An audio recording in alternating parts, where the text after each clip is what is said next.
Je vous souhaite la bienvenue à cette autre chronique prévention. On est en compagnie du directeur, justement, de la prévention chez Promutuelle Assurance, Mathieu Labrec. Bonjour. Bonjour, Michel.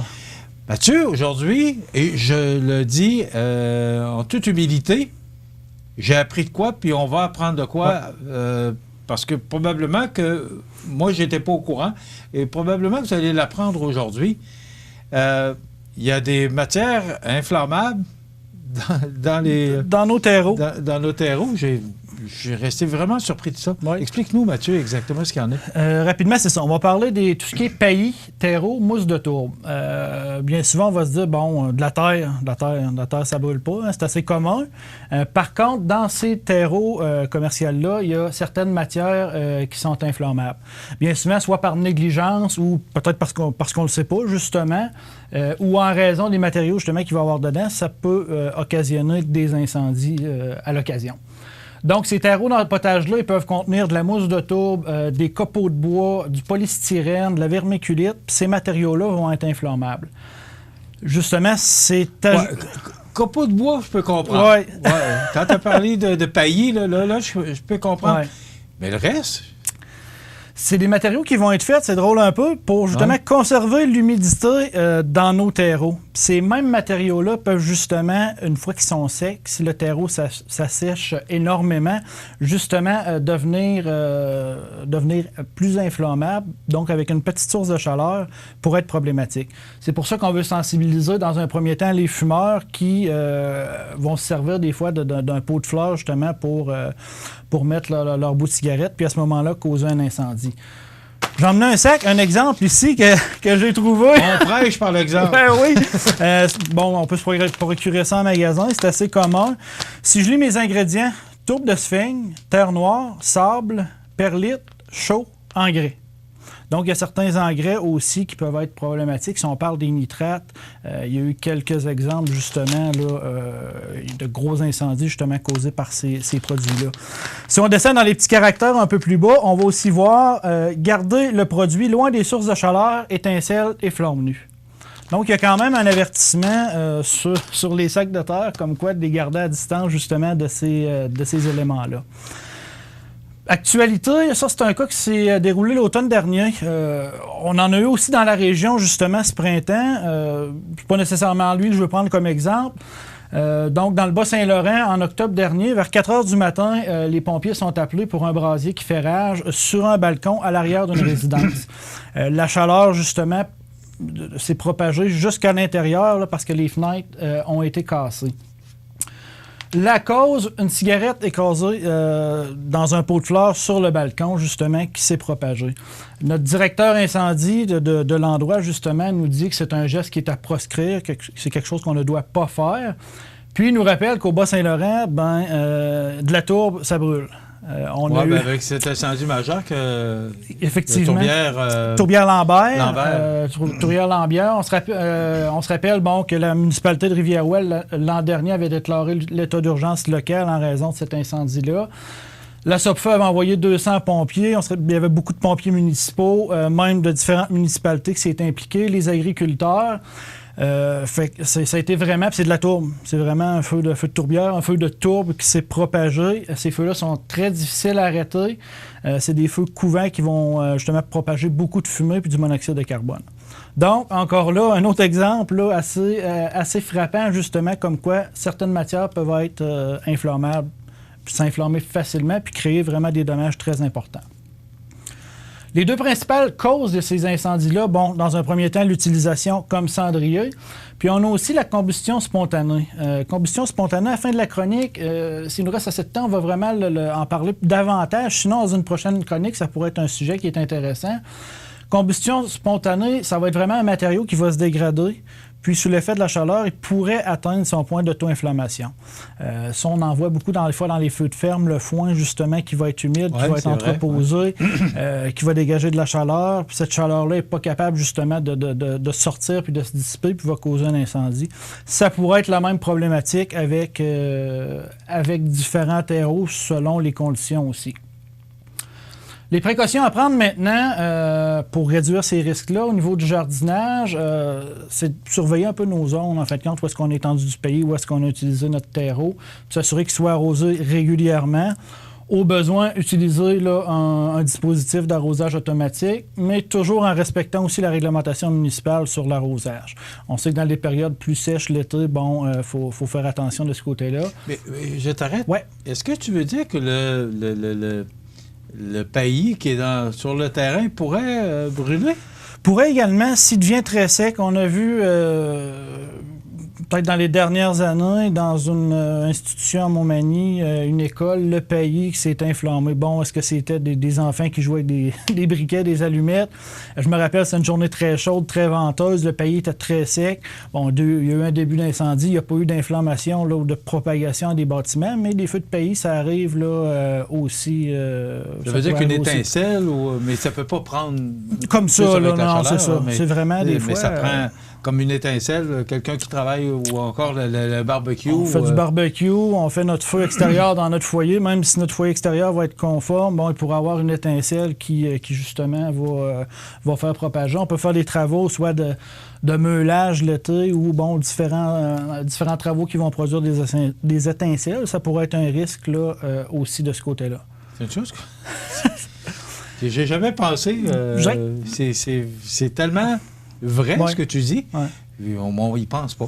Non, puis l'occurrence, peut-être qu'elle n'est pas nécessairement là autant que d'autres types d'incendies, mais on en voit quand même assez régulièrement. Il est pompier volontaire, alors il sait de quoi il parle. Privilégier des pots en argile aussi, des pots qui ne seront pas combustibles, donc à ce moment-là, plutôt qu'un pot de plastique. On va éloigner le reste du terreau puis de nos potées. Par exemple, souvent, ce qui va arriver, c'est que, bien sûr, nos pots de fleurs, nos arrangements floraux vont être près des maisons. Normalement, on essaye justement de s'assurer qu'ils restent humides puis d'éloigner ce qu'on n'a pas besoin plus loin de nos matières combustibles. Surveiller aussi nos sources de chaleur, comme on le disait, le barbecue, nos travaux qu'on peut faire à l'extérieur, ces choses-là. J'ai rajouté une petite parenthèse parce que des fois, ça peut paraître, éloigner le terreau, surveiller justement vos aménagements. Ça peut être les locataires, justement, ça va être des blocs à logement. Propriétaires, ça serait intéressant qu'ils surveillent, les alentours, s'il y a des aménagements floraux, puis qu'ils regardent dans ces pots de fleurs. Est-ce que les locataires ont pour habitude de mettre, par exemple, leurs cigarettes dedans?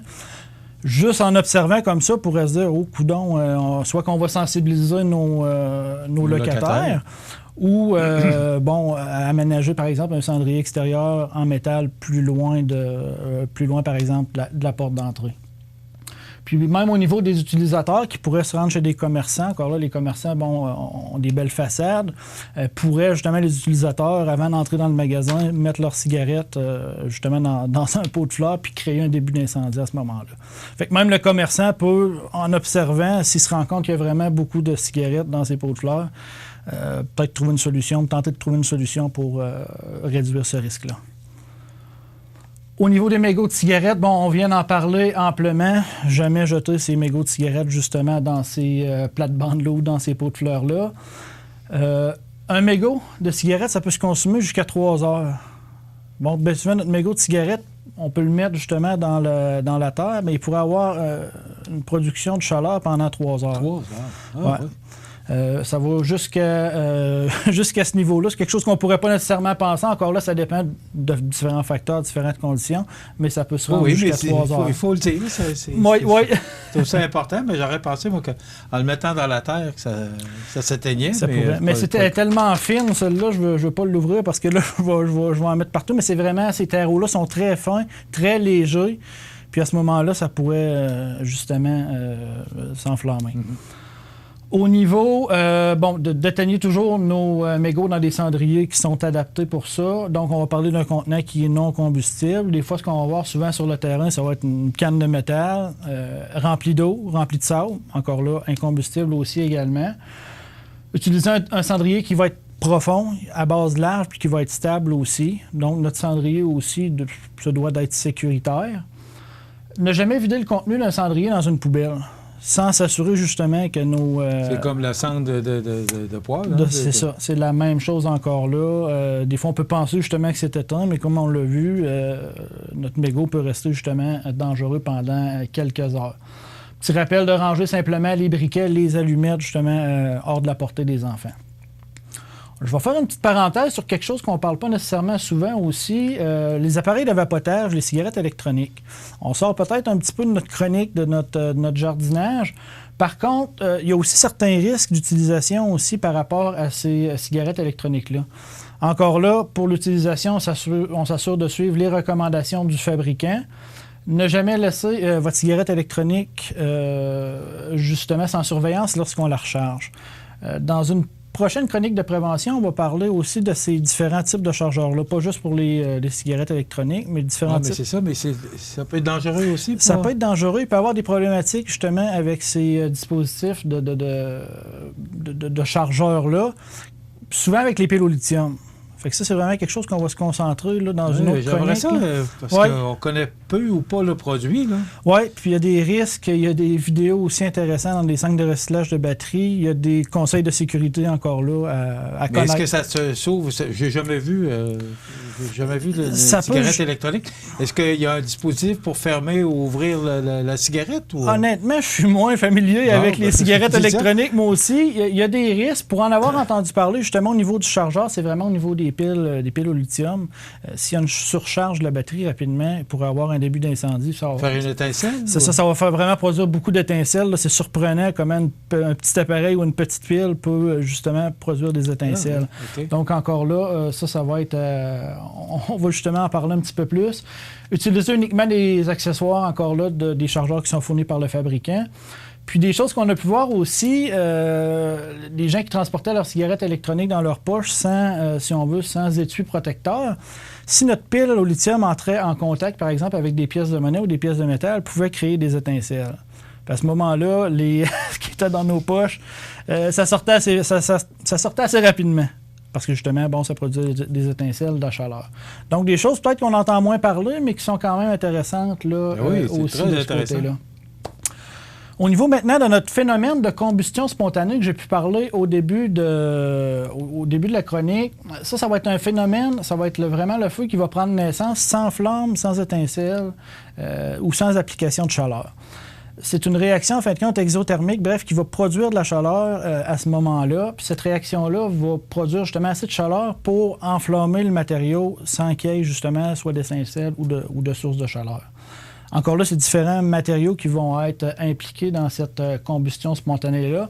Parmi celles-ci, on a les huiles, les solvants, le foin, la paille. On a donné un petit peu l'exemple tantôt avec les fermes. La mousse de tourbe, les copeaux de bois, les sciures, le compost, tous ces éléments-là. Le fait d'utiliser, par exemple, des linges à la limite pour appliquer certaines teintures, ça ne change pas les caractéristiques de nos produits, par exemple, de nos huiles. Donc, à ce moment-là, un chiffon qui serait imbibé de ce liquide-là, il demeure combustible. C'est pas parce qu'on pense l'avoir utilisé sur une surface que notre chiffon ne sera plus combustible.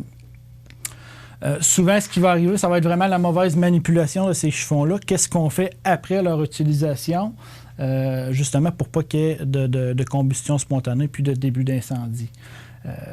Encore là, tout dépendant du matériau, il y a différentes températures aussi d'inflammation, si on veut. On n'entrera pas nécessairement dans ces particularités-là. Si la chaleur, bien souvent, la problématique, c'est que notre chaleur ne pourra pas être libérée. Si on prend l'exemple de notre amas de foin de paille tout à l'heure, c'est un amas. Donc, si notre point chaud est plus profond, la chaleur, elle ne pourra pas se dissiper à l'extérieur à ce moment-là. Fait que plus ça va aller, plus il va en avoir. Puis là, maintenant, on va avoir une inflammation qui va se produire. Un petit peu la même chose avec notre chiffon qui va être imbibé, par exemple, d'huile ou de teinture. Bref, quand ça peut se produire, on en a parlé, manipulation qui va être appropriée, élimination qui va être inappropriée aussi, les environnements chauds. Je vais poursuivre avec juste un petit cas d'actualité qui va nous résumer un petit peu justement les gestes à poser.